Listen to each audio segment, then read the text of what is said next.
예, 선생님들 김종훈입니다. 주말 잘 보내셨고요. 예, 저는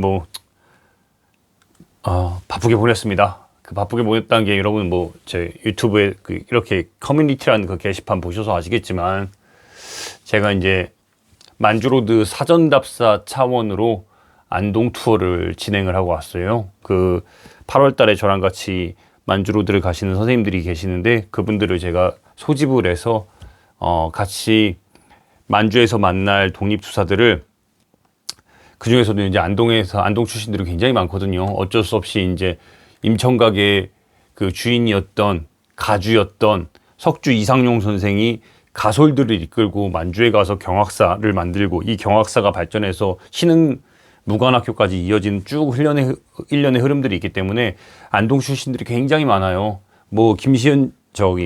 석주 이상용 선생을 비롯해서 그의 사돈이었던 내안마을 출신의 그 안동의 현재 경상북도 독립운동 기념관 그 자리에서 활동을 했던 만주 호랑이라 불린 김동삼 지사, 그리고 이제 영화 밀정의 실제 주인공인 김시연 지사, 그의 부인 권혜라 지사, 그리고 김시연과 함께 1952년 6월 25일 날 부산에 있는 충무동에서 이승만 대통령에게 적역미수 사건을 일으켰던 유시태 지사, 그리고 1924년 1월 달에 일왕이 살고 있는 그 도쿄의 그 궁 앞에다가 폭탄 3방을 던졌으나 불행하게 다 불발해서 일본에 있는 치바현에서 목숨을 잃은 김지섭 지사, 그리고 또 누가 있을까요?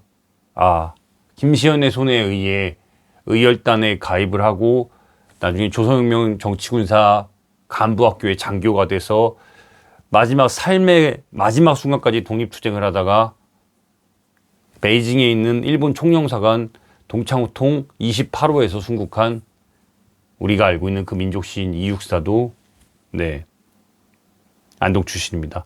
그래서 제가 이분들의 무덤을 여러 선생님들이랑 같이 지난 이틀 동안 계속 다녔어요. 그 과정에서 퇴계 이황의 무덤도 보고 오고 서해 유송룡의 오견정사와 부용대도 보고 여러 곳들을 두루두루 다녔죠. 근데 제가 가장 놀란 건 당연히 이게 이제 공익 목적의 비영리 활동이기 때문에 당연히 비용 딱 정말 완벽하게 n분의 1로 해가지고 다 비용을 했고, 그리고 무엇보다 버스나 이런 걸 대절을 안 했기 때문에 다 각자 자차로 15대의 자차로 이용을 해가지고 이렇게 함께 현장을 다녔어요. 그러니까 이제 경상북도 독립운동 기념관에서 해설하신 선생님이 저한테 그러더라고요. 제가 여기서 몇 년 동안 해설을 해서 단체 관광객을 많이 봤지만 이렇게 40명이 오는데 자차 15대를 전국에서 이용해서 오는 건 처음 본다, 이런 광경을 이렇게 말씀하시더라고요. 근데 제가 진짜 고마운 건 뭐냐면은 일종의 무덤 투어예요. 무덤을 실제로 5끼를 받고 실제로 무덤이 없을 때는 예를 들어서 권오설 지사 60만 세운동에 그 이제 주역인 권오설 지사 같은 경우에는 무덤은 물론 이제 그 가일마을 곳에 있지만 시간 관계상 못 가가지고 경상북도 독립운동 기념관에 가가지고 이제 권오설 지사를 만나는데, 권오설 지사 같은 경우에는 일본이 얼마나 두려워하는 사람인지 철관에 못을 박아가지고 이제 무덤을 이제 그의 시신을 이제 묻게 했거든요. 근데 이제 그렇게 무덤을 마주하지 못하는 경우에는 그의 철관을 이렇게 만져본다든지, 아니 김지섭 지사 같은 경우에도 대전현충원에 안장이 있기 때문에 김지섭 지사는 그의 집터 근처에 있는 이렇게 기념비에 가가지고 손으로 만져보고 이런 활동들을 좀 하고 왔어요. 그러니까 제가 가기 전에도 우리 선생님들한테 목장갑이랑 가위 같은 거 준비를 해달라고 했거든요. 왜냐면은 좀 방치되어 있는 무덤들이 있으니까 그 무덤을 정비할 필요가 있어가지고. 근데 아니나 다를까 그래도 대부분은 그러니까 독립투사들의 무덤이니까, 서운받지 못했지만 독립투사들의 무덤이니까 그 후손들도 그렇고 마을 주민들도 굉장히 많이 아끼고 있어요. 유시태 지사 같은 경우도 처음 봤을 때는 좀 이렇게 흙더미 이랬는데 많이 그래도 좋아졌는데, 거기에 나무 같은 거 그 무덤의 머리에 나무 같은 게 자라고 있으니까 우리 선생님들이 그걸 보자마자 주말에 비가 엄청 왔는데도 그걸 손으로 목장갑을 낀 채로 나무를 다 뽑고 낫으로 그 풀을 다 베고 이런 것들이 진짜 묵직한 감동이 되더라고요. 그러니까 대한민국 정부에서 서운을 이승만 대통령 저격 미수 사건이 주된 이유지만 서운받지 못한 지사들인데, 이분들을 위해서 정말 이렇게 전국에서 시민들이 모여서 풀을 베고 무덤을 찾아내서 풀을 베고 나무의 그 뿌리를 다 뽑아내고 그다음에 그 흙을 드러난 곳은 다시 한번 잔디를 심고 막 이런 모습들을 제가 보면서 아 진짜 이런 게 역사의 진보구나, 이렇게 여럿이 모이면 많은 것들을 할 수 있구나 하는 생각이 지난 이틀간 들더라고요. 그래서 아 진짜 더 마음을 다해야겠다 이런 생각을 했고, 그래서 어제 이제 토요일날 새벽 5시에 집에서 나갔다가 어제 이제 10시 9시에 이제 집에 들어왔는데 밤에 굉장히 피곤하죠. 굉장히 피곤한데 이제 이번 주에도 바쁠 걸 예상을 해서 이제 법조 일정을 다시 한번 정리를 하고, 이번 주에 이제 제가 들어가고 놓쳐서는 안 되는 재판 일정을 체크를 하고, 그래서 오늘 아침에 이제 9시부터 이제 가가지고 이번 주 이제 일정들을 쭉 마크를 하는데 10시에 당장 대장동 본류 재판이 예정이 돼 있었어요. 그래서 제가 이제 대장동 본류 재판 들어가서 이제 열심히 또 이제 앞에 유동규 앉아 있고 정민용 앉아 있고 정영화 앉아 있고 나무가 앉아 있고 요 옆에 이제 김만배 앉아 있고 이렇게 쭉 앉아 있는데, 그거 보고 이제 있는데 갑자기 저희 이제 이렇게 단체 메시지방에 딱 메시지가 하나 탁 올라오더라고요. 뭔가 봤더니 예, 이거는 한참 갈 것 같아요. 왜냐면 여러분 다 아시겠지만 지난 4일에 이제 제가 첫 보도 단독 현장에 앉았지만 제가 이제 보도하는 바람에, 저만 보도하는 바람에 단독이 된 그 이화영 전 경기도 평화부지사의 이제 술파티 진술, 연어회와 술파티 회덮밥 뭐 이런 진술 때문에 지금까지 상황들이 계속 이어지고 있잖아요. 그 보도를 4일날 했고 이재명 대표가 그날 밤에 받았고 그 다음날 5일날 검찰이 또 반박 자료 내고 잠깐 총선 기간에 잠깐 사그라들었다가 15일날 민주당에 이제 박찬대 최고가 받고 이재명 대표가 국기문란이라고 얘기하고 그 다음날 16일날 법원 나오는 과정 속에서 다시 한번 이화영의 진술은 자기가 볼 땐 100%라고 말하고 검찰이 또 반박 자료 내고 이번에는 이화영 전 부지사의 변호인인 김광민 변호사가 또 참전하고 그다음 변호인이 또 검찰에서 또 반박 자료 내고 또 추가 자료 내고 막 이런 상황 속에서 어제 일요일 날 오후에 또 검찰이 또 반박 자료를 내더라고요. 이런 상황이었는데 오늘 22일 오늘 월요일 날 이제 11시쯤 됐을 거예요. 11시 12시가 좀 안 됐을 무렵인데 이화영 전 부지사 측에 이제 김광민 변호사가 검찰의 주장에 대한 재반박 자료를 또 내더라고요. 저도 이제 세 번째인지 네 번째인지 모르겠어요. 근데 딱 보니까 그냥 넘길 수 없는 내용들이더라고요. 여러분 제 뉴스 이제 기사 보셔서 아시는 분도 계시겠지만 주된 내용은 여러분 그거예요. 솔직히 저는 좀 놀랐어요. 왜냐면 아직도 이렇게 새로운 내용, 그러니까 기존에 알려진 건 우리가 검찰과 김성태 전 쌍방울그룹 회장 그리고 방용철 전 쌍방울그룹 부회장의 그런 뭐랄까요, 그 회유와 압박에 의해서 자기의 그 이재명 관련된 진술을 이제 바꾼 거다. 특히 이제 방북 비용 대납 300만 불의 방북 비용을 대납한 걸 가지고 막 이렇게 진술을 번복하고 다시 돌아오고 막 이런 과정을 거쳤다 이제 얘기를 한 건데, 오늘 같은 경우 제가 진짜 놀란 게 뭐냐면은 이화영 전 부지사가 처음으로 새로운 이야기를 했어요. 수기 진술을 어제 21일자로 작성을 했고 오늘 아침에 김광민 변호사에게 그걸 전달했고 김광민 변호사가 그거를 다시 언론 브리핑을 이 법조 기자들에게 보낸 거예요. 근데 그 내용에 어떤 게 있었냐면은 이게 굉장히 놀란 건데, 그 수원지검 담당 검사가 이게 박상용 검사입니다. 지금 미국 가 있는 이 담당 검사가 연결해준 고위 검사 출신의 변호사에 의해 자기가 회유와 압박을 받았다는 이런 주장을 하더라고요. 그러니까 이 고위 검사는 지금까지 한 번도 등장하지 않았던 사람인데 갑자기 여러분 6월 7일날 선고를 앞두고 이런 주장이 또 나온 거예요. 그래서 제가 처음에 딱 이걸 듣는 순간 저는 모든 현장을 다 보도해야 된다고 생각함에도 불구하고 왜 지금 이 시점에 이화영 부지사가 술파티 그 진술을 하고 나서 왜 이 진술을 이제 할까 하는 게 저도 첫 번째 상식적인 제 의문이었어요. 그럼 도대체 뭐지? 하는 생각이 들어서 쭉 그 진술서를 쭉 읽어봤죠. 그랬더니 굉장히 디테일한 내용들이 탁탁탁 박혀 있더라고요. 좀 놀랐어요. 좀 놀랬고, 그 내용이 제가 그래서 이 고검장이 누군지, 이 검사 출신의 전관이 누군지, 자기가 말하는 소위 말하는 검사 출신의 전관, 굉장히 높은 사람의, 그러니까 검사 출신의 이 전관에 의해서 회유를 당한 그 정황을 말을 한 건데, 일단 이 높은 전관이 어떤 사람인지 궁금해가지고 김광민 변호사에게 계속 전화를 시도했죠. 그랬더니 안 받아요. 아니 통화 중이더라고요. 나중에 전화 걸었더니 잘 연결이 안 되다가 좀 시간이 지나서 점심 먹고 와서 전화를 했더니 이제 통화가 됐어요. 근데 김광민 변호사가 굉장히 재밌는 이야기를 여러 가지를 많이 해주더라고요. 일단은 제가 몇 회라고 말씀드릴 수는 없지만 수차례, 제가 기사에도 언급했지만 수차례 이상 검찰에서 몇 번, 그리고 심지어 구치소에서도 몇 번 이화영 전 부지사가 이 고검장 출신, 어디 고검장이냐, 여러분 어디 고검장일 것 같아요? 어디 검사장일 것 같아요? 수원지검 고검장도 했습니다. 그러니까 검사장을 했습니다. 수원지검에 있는 여러분 장을 한 검사 출신이에요. 얼마나 높겠어요. 그 사람을 검찰청에서도 만나고, 그리고 수원 구치소에서도 만났다고 얘기를 하더라고요. 근데 이제 김광민 변호사 말로는 청에서 만난 건 어차피 이거는 출입 기록을 확인을 못한 거라고 전제를 해요. 근데 다만 구치소는 여러분 아시겠지만 모든 출입 기록이 다 기록이 남습니다. 그러니까 굉장히 자신 있게 말을 하더라고요. 이거는 기록 나온다. 실제로 만난 거. 그러니까 나도 들어보니까 그래요. 근데 왜 그래 오늘은 근데 어쨌든 그 내용은 새롭다고 말을 하는 거예요.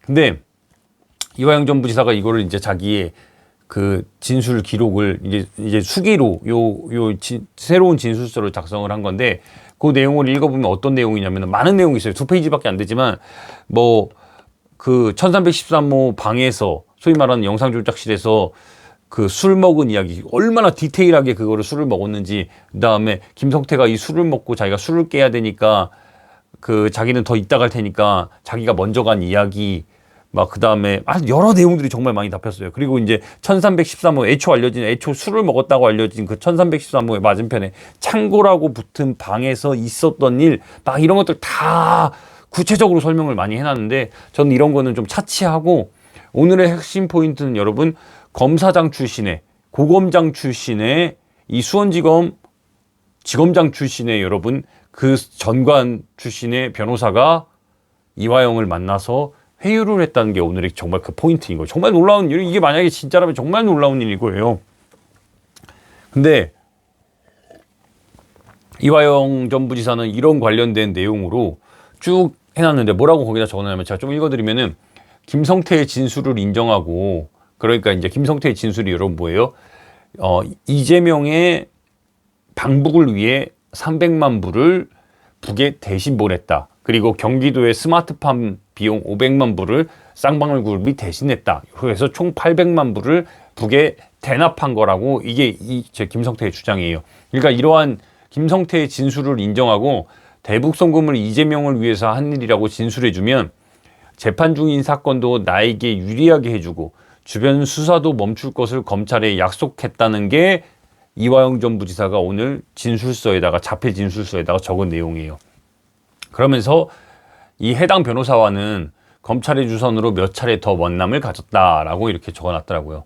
근데 이제 재밌는 건 이 해당 변호사는 당연히 이 내용이 알려지자마자 어째요? 이제 검찰에 입장문을 보내가지고 당연히 사실이 아니라고 전면 사실을 부인을 했어요. 그 지목된 그 해당 검사 출신의 그 고검장 출신의 그 변호사가 사실이 아니다. 그래서 3줄짜리 입장문을 우리 이제 검찰 출입하는 기자들에게 보냈는데 읽어드릴게요. 그대로.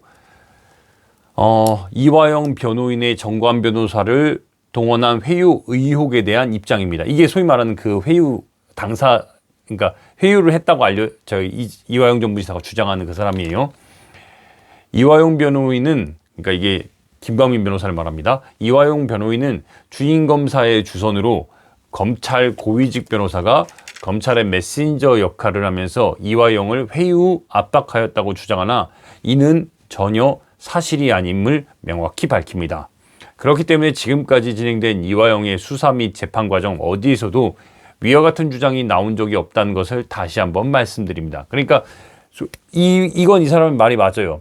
지금까지 제가 10개월의 재판을 듣는 동안 소위 말하는 고검장 출신의 이렇게 높은 검찰 직분을 가진 사람이 자기를 회유했다는 얘기를 이화영 전 부지사는 한 번도 하지 않았어요. 그래서 제가 아까 서두에 말씀드렸던 이 얘기를 왜 지금에 하는 생각이 먼저 들었던 거예요. 그래서 근데 여기에 마지막 문장에 이제 뭐라고 적혔냐. 하지만 이런 전면 부인에 대해 이전 부지 그러니까 이렇게 3줄짜리인 거예요. 지금 말씀드린 이 3줄짜리인데, 근데 이거에 대해서 김광민 변호사가 저랑 통화하면서 뭐라고 얘기를 했냐면은 결국에는 만났는지 안 만났는지 여부는 구치소 접견기로 아까 말씀드렸듯 검찰청에서도 만났고 이화영에 따르면 검찰청에서도 만났고 구치소에서도 만났다고 얘기를 했어요. 그러니까 이제 구치소 접견 기록이 나오면은 이 사람의 말은 주장은 그러니까 이 해당 변호사의 주장은 여러분 어떻게 되는 거예요? 탄핵되는 거예요. 그러니까 이거는 정보공개 청구해가지고 확인하면 금방 나온다. 누가 거짓말하고 있는지 금방 알게 될 일이라고 되게 자신 있게 얘기를 하더라고요. 그래서 이 찾아온 거, 찾아와서 설득한 거 이렇게 말해. 그래서 되게 재밌는 게 제가 기사를 다 썼어요. 기사를 다 쓰고 다 출고를 했어. 근데 갑자기 오후 늦게 기사가 나가고 이제 얼마 지나지 않아서 오후 늦게 한 5시 무렵인가? 6시 다 돼서 검찰이 또 다시 한번 입장문을 내는 거예요. 여러분 이게 검찰의 몇 번째 입장문일 것 같으세요? 이 지금 제가 술파티 논란 보도하고 나서 4일 저녁에 이거 보도하고 나서 오늘 22일까지 여러분 검찰의 이 입장문이 몇 번째일 것 같으세요? 뭐 자료 이런 거 다 포함해가지고 이게 6번째입니다. 제가 기자 생활하면서 검찰이 한 이슈에 특검 이런 거 아닌 이상 이렇게 짧은 시간에 막 이렇게 심지어 그 사이에 총선도 있었는데 이렇게 계속 퇴근할 무렵 혹은 주말까지 이용해서 이렇게 즉각적으로 이렇게 메시지를 내는 거는 정말 드물게 본 적도 없어요. 저도 솔직히 말하면은 그때 이제 탄핵 정국 이럴 때 제외하고는. 근데 뭐라고 얘기했냐? 이게 기가 막혀요. 이게 왜 기가 막히냐면은 여러분 앞서서 그 고검장 출신 검사장 출신의 그 해당 변호사가 뭐라고 얘기했어요? 전면 부인했잖아요. 나는 뭐라고요? 어쨌든 이화영 측에서 주장하는 거에 대해서 회유 압박한 사실 전혀 없다고 명확히 밝힌다고 얘기를 했어요. 근데 재밌는 게 뭐냐면은 요 메시지를 잘 읽어보면은 그 변호인이 최초에 얘기했던 회유 압박은 주장하나 이는 전혀 사실이 아닙니다를 명확히 밝힌다고 이걸 얘기를 했잖아요.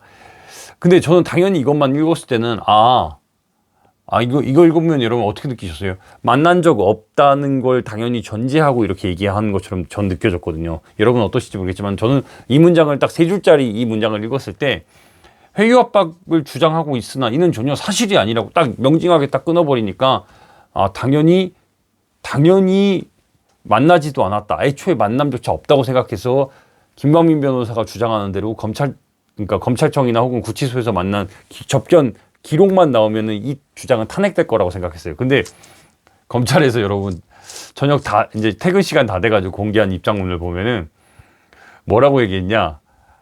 제가 되게 웃긴 게 해당 변호인으로부터 그러니까 그 검사 출신의 그 변호인으로부터 검사가 주선한 바가 전혀 없고 이화영 피고인과 오래전부터 개인적 친분이 있는 상태여서 이화영 피고인과 그 가족의 요청으로 접견을 한 바 있을 뿐이고 이화영 피고인 회유는 전혀 사실 무근입니다. 라고 확인했다고 검찰이 여러분 얘기를 했어요. 그러면서 구치소 접견 내역을 확인한 결과 해당 변호사의 주장처럼 김성태가 체포되어 귀국하기 훨씬 전인 2022년 11월 3일 수원구치소에서 이화영 피고인을 접견한 사실이 드러났다고 말을 했어요. 네, 여러분 이 맥락을 지금 보이세요? 처음에 이 해당 변호사가 검사 출신의 이 해당 변호사가 기자들에게 입장문을 3줄짜리로 보냈을 때는 뭐라고 얘기했어요? 이화영을 회유 압박하였다고 주장하나 이화영이 이는 전혀 사실이 아님이 명확히 밝힙니다. 라고 이렇게 얘기했어요. 여기엔 여러분 만났다 안 만났다 이런 얘기 없이 그냥 아무것도 사실이 아니야라는 식으로 이렇게 전제를 하고 있어요. 근데 오후에 검찰에서 나온 그래서 이런 입장문에 대해서 김광민 변호사가 저한테 되게 회심의 미소를 지으면서 얘기를 했어요. 근데 여러분 검찰에서 저녁에 낸 반박문 뭐예요? 만났다. 근데 다만 김성태가 한국에 들어오기 전에 이미 그 전에 훨씬 전이 2020년 12월 3일 날 수원구치소에서 만난 거다. 그것도 이화영 측의 요청에 의한 거라고 얘기를 하고 있어요. 그러니까 저는 이 간극이 검찰이 이렇게 이례적으로 6번째 입장문을 빠르게 낸 것도 놀랍지만 또 만난 사실을 인정을 했어요. 바로. 그러면서 다만 그 만남은 검찰의 주선이 아니라 이화영의 요청에 의해서 만난 것처럼 이렇게 지금 검찰에서 주장을 하고 있어요. 오케이. 그러면 앞으로 따져볼 부분이 이제 나오죠. 과연 정말로 이화영 측이 이 수원지검 지검장 출신의 요 전관을 과연 했을까? 그러니까 제 말은 이렇게 요청해서 만날 수 있을까? 그러면 요청해서 만났어요. 만났으면 이 수원지검장 출신의 이 사람을 만났으면 왜 이 사람을 선임하지 않았을까 하는 첫 번째 의문. 뭐 금액이 안 맞았을 수도 있고 그건 뭐 더 따져봐야 될 부분이죠. 그리고 왜 이 해당 변호사는 오늘 기자들에게 처음 메시지를 보낼 때 모든 사실을 다 부인한다고, 전면 부인한다고 이렇게 얘기를 하면서 근데 왜 이런 만남 사실은 검찰에만 또 얘기를 했을까 하는 그런 생각이 전 딱 들더라고요. 그리고 검찰은 빠르게 이 사실을 만남 사실을 인정하면서도 자기네들은 주선한 바가 없다라고 말을 해요. 그러면 여러분들은 여기서 과연 앞으로 이제 재밌어지죠. 앞으로 이제 이 부분 어떤 부분이 또 논란의 쟁점으로 이어질지 더 지켜봐야 될 부분이에요. 말씀드렸듯 6월 7일 날 오후 2시에 선고가 예정돼 있습니다. 근데 다만 지난주 김성태 재판에서 제가 말씀드렸듯 지난주 마지막 영상에서 말씀드렸듯 핵심은 과연 김성태도 대북송금 관련된 어쨌든 혐의가 있기 때문에 500억 김성태 여러분 500억 비자금 조성한 거랑 지금 대북송금이 같이 엮여 있습니다. 그래가지고 지금 재판부가 갔기 때문에 재판부는 김성태의 이 대북송금 부분을 일단은 이화영의 그 재판과 연계해서 선고와 연계해서 할지 아니면 이화영 쪽도 같이 미뤄서 할지 이런 부분들을 되게 고민을 하고 있어요. 왜냐하면 이화영과 방용철이 같이 엮여 있고 여기에 김성태가 여러분 따로 있어요. 이렇게. 그래서 선고 결과가 지금으로부터는 다르게 보여요. 근데 다만 이화영과 방용철이 엮여 있으니까 이 방용철은 여러분 김성태의 부하였어요. 그러니까 쌍방울그룹의 회장과 부회장이니까 여러분 밑에 있는 직원이었죠. 그러니까 당연히 상식적으로 여기에 명령을 받아서 움직인 건데 방용철이 여러분 이렇게 이미 형을 확정 지으면은 김성태는 이 다 연계가 돼 있기 때문에 다 영향을 받을 수밖에 없는 구조거든요. 그러니까 재판부 입장에서는 이 일정까지도 현재 이런 상황들까지도 다 판단을 해서 심리를 진행을 하겠다는 거라고 밝힌 상황이에요. 그러니까 앞으로 제가 이 재판이 6월 7일 날 선고를 예정하고 있지만 과연 그때 제대로 선고가 될지도 우리가 앞으로 더 눈여겨봐야 될 지점인 거예요. 제가 아까 이제 점심 먹으러 가면서 저희 이제 선배가 저한테 이제 얘기를 하더라고요. 야, 종훈아. 이제 제가 계속 이거를 1년째 취재를 했으니까 야, 진실이 뭐야? 이러는 거예요. 제가 답하지 않았어요. 여러분 진실이 뭐라고 생각하세요? 저는 근데 다만 모르겠습니다. 몰라서 답하지 않은 건데 그 부분도 분명히 있는데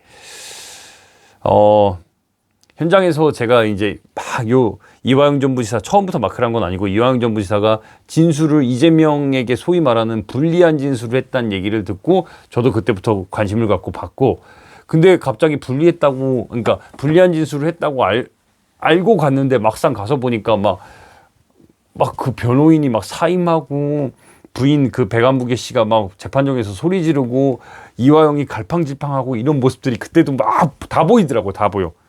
근데 어느 순간 입장문을 발표를 하고 그리고 다시 자기의 처음 모습으로 돌아오고 그 사이에 이제 옥중 노트를 제가 처음으로 입수를 해서 단독 보도를 하고 그 다음에 지금까지 쭉 이어져 오고 그 다음 검찰이 여러분 막 혐의를 더 추가해가지고 구속연장 기한을 막 늘려버리고 막 재판부가 막 여러 정말 일련의 과정들이 있는데 이 일련의 쭉 흐름들을 보면은 제가 누차 강조하지만 이 일련의 흐름들의 끝은 이화영도 김성태도 방용철도 아닌 이재명이라는 거는 저는 분명히 말씀드릴 수 있어요. 왜? 이번 선고가 끝나면 어떤 예를 들어서 이화영에게 불리한 대북선거 관련해서 굉장히 불리한 이야기가 그러니까 결과가 나오면은 이건 당연히 이재명으로 당연히 이어집니다. 왜? 재판부가 그렇게 봤으니까. 근데 다만 이제 어떤 결과가 나오느냐에 따라서 이게 이재명 대표까지 이어질지 아닐지는 더 판단을 해봐야죠. 다만 굉장히 지금 굉장히 핑퐁처럼 이거 제가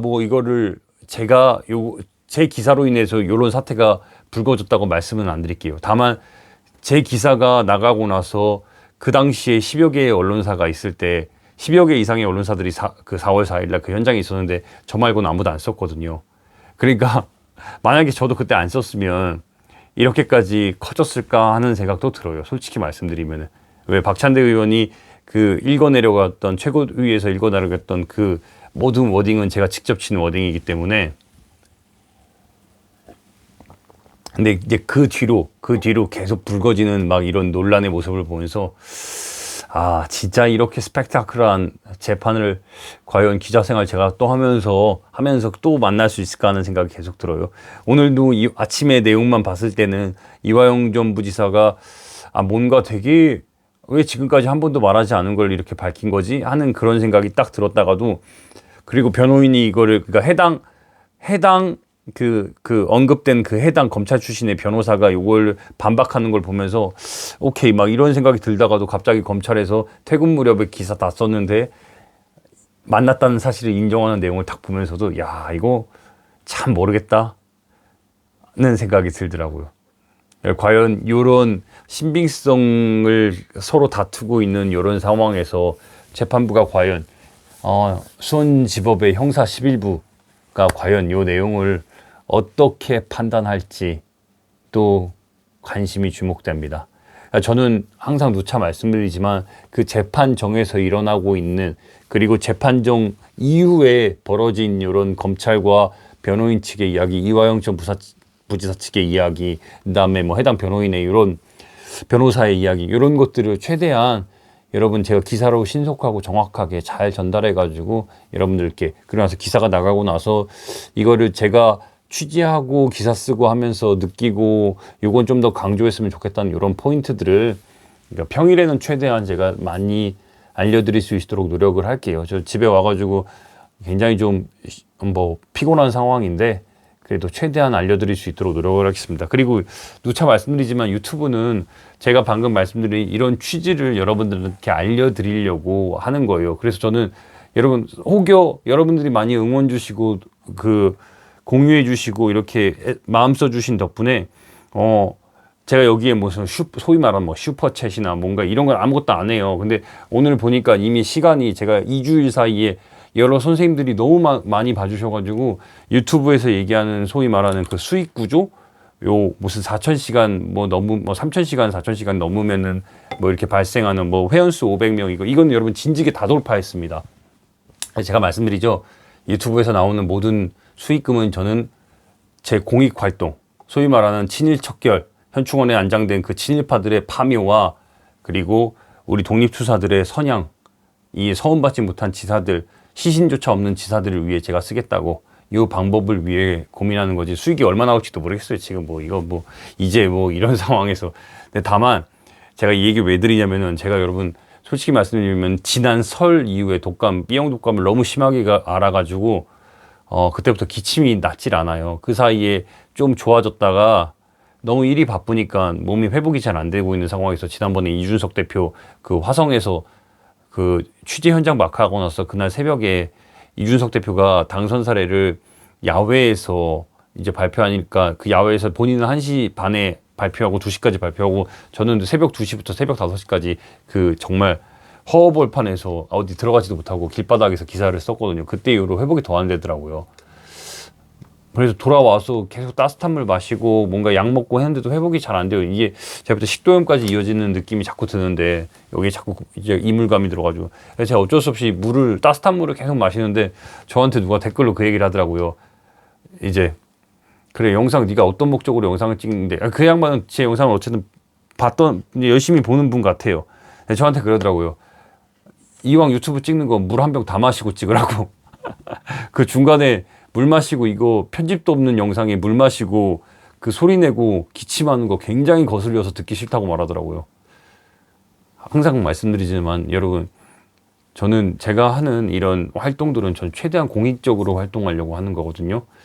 그러니까 기사 쓰고 솔직히 말면은 그냥 될 일인데, 제가 쓴 기사를 우리 여러 손님들에게 하나라도 그 현장에서 느낀 감정을 하나라도 제대로 전달해 드리고, 이걸 바탕으로 이 영상을 본 분들이 제가 진짜 목적으로 하고 있던 현충원의 친일파 파명 이런 문제에 대해서 좀 더 하나라도 관심을 가졌으면 하는 바람으로, 우리 중국에서 정말 독립운동 하다가 고국으로 돌아오지 못하는 우리 지사들에게 같이 함께 걸으면서 바꿔보자는 의미로 뭐 임정로드, 만주로드 투어, 일본 투어 이런 것도 하고 있는데, 그런 목적으로 이게 다 이루어지는 거예요. 근데 제가 그런 댓글을 볼 때마다 뭐 욕설도 당연히 많고 사람이 이제 많이 관심을 가지니까 여러 감정이 들어요, 솔직히. 여러 감정이 드는데, 그럼에도 불구하고 이제 응원해주신 분들이 더 많으니까 제가 더 열심히 하자 이런 생각 드는데, 항상 말씀드리지만, 우리 깨어있는 시민답게, 제가 지적은 다 받아들이고, 다 댓글도 다 읽습니다. 그러니까 이제 교양 있게 욕하지 말고, 하나하나 이렇게 좀 차분하게 말씀 주시면 제가 최대한 반영하고, 현장에서도 열심히 취재하고, 기사 쓰고 일을 또 말씀드릴게요. 이 이화영 전 부지사 공판 관련해서도 앞으로 제가 볼 때 계속해서 이슈가 쉽게 사그라들지 않습니다. 그리고 내일 이재명 대표 또 이제 대장동 공판이 또 예정돼 있으니까 그것도 열심히 취재할게요. 오늘 같은 경우에는 원래 수원에 가서 김혜경 씨의 이제 그 10만 원짜리 그 법카 유용 관련해 가지고 좀 취재해서 보도 알려드리려고 했는데 시간이 너무 여기가 바빠가지고 거기까지 수원으로 오늘 못 갔습니다. 그래서 이런 부분들 최대한 제가 현장에서 취재한 내용들은 최대한 왜곡하지 않고 현장에서의 그런 내용들을 잘 판단해가지고 보여드릴게요. 아무튼 제가 할 얘기는 많고 솔직히 안동 투어에서 경험했던 우리 안동 투어에서 만났던 제가 만조로도 상급사 안동 투어에서 경험했던 만났던 지사들의 이야기를 여러분들께 한 명 한 명 좀 해드리고 싶은데 그건 다음에 좀 시간 관계상 다음에 좀 해드릴게요. 여러분 시간 되시면 5월 4일날 현충원 투어도 좀 와주시고 그 다음에 5월 29일날 한림대학교 제가 거기 대학원에서 강의를 하거든요. 그 자세한 내용은 제가 저기 커뮤니티에 올려놨으니까 그거 보고 신청해 주시고 또 다른 자리에서 또 만나요. 아무튼 오늘은 여기까지 하겠습니다. 내일도 좀 이렇게 열심히 취재해가지고 말씀드릴게요. 물 마시는 거 좀 이해 좀 해주세요. 고맙습니다.